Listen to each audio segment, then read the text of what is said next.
You have to be a person of a certain age to remember this, the Tufty Club. I am of that certain age, and I do remember it. And I met Tufty, the lovely Willy Weasel, Minnie Mole and Policeman Badger as a small child in a magazine that my mum and dad bought for me because I was in a middle-class family and they wanted me not to have the Beezer and Beano and so on. And this had articles about deep-sea creatures, which I dutifully ignored. And I concentrated on doing the Join the Dot puzzles, reading Wizard Weasel and enjoying Tufty as well. So Tufty was something that in the early 60s was very, very popular, and he was basically a road safety squirrel. Come forward to 1994, I think, 1993 or 4, and I heard a thing on the radio saying that they were writing, re-updating the Tufty books, and I thought, I'll give this a cheeky phone call, because the people who were doing it were called RoSPA. Now, RoSPA were involved in the tour of, or were involved with DBDA, who were sponsoring Chicken. So I had a kind of in there.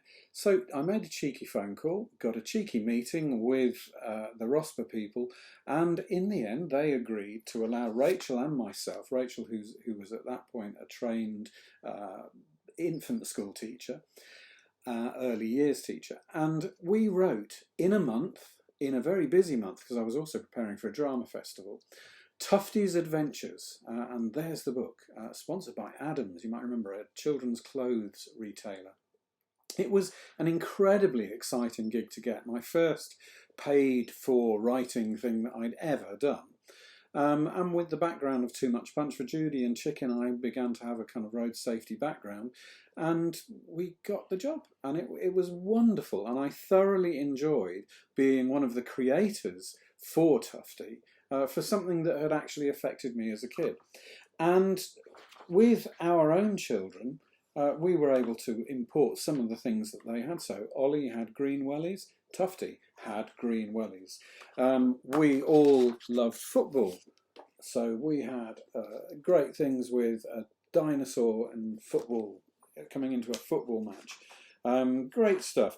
We had also lovely, we'd just been to a circus, and now my middle child, Charlie, he is involved in circus performances, and I can't find it. Where is it? A Trip to the Circus. So we wrote A Trip to the Circus, and maybe this is the beginning of what made Barely Methodical Troupe so good. So that was Tufty's trip to the circus, which of course was Charlie's trip to the circus. And the big one that we remember, which was the last one Rachael and I wrote together, was James in a Mess, and that came after Charlie had done got himself absolutely covered in flour, and he was the kind of child that did get quite messy. And these stories were based on our experiences as young parents. Another thing I can remember, my wife Rachael always wore Doc Martin boots, so we dressed her up in Doc Martin boots. Mrs. Tufty, Mrs. FLUFFYTALE.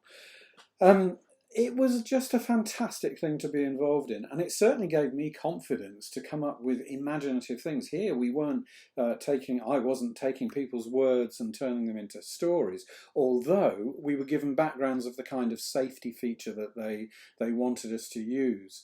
And so there was garden safety, there was in the home safety, there was road safety, and it was great to be able to be creative around that.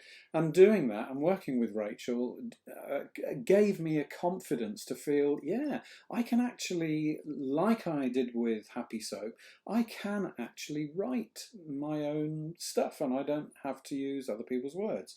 And I felt that was somehow less cheating than the cheating of using other people's words, which for me at that point did feel a bit like cheating.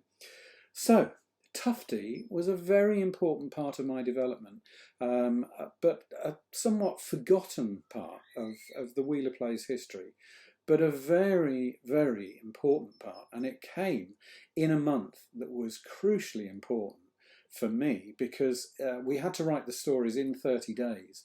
And During that same month, we were preparing to take the youth theatre, who had successfully been accepted at the National Student Drama Festival, with my latest play.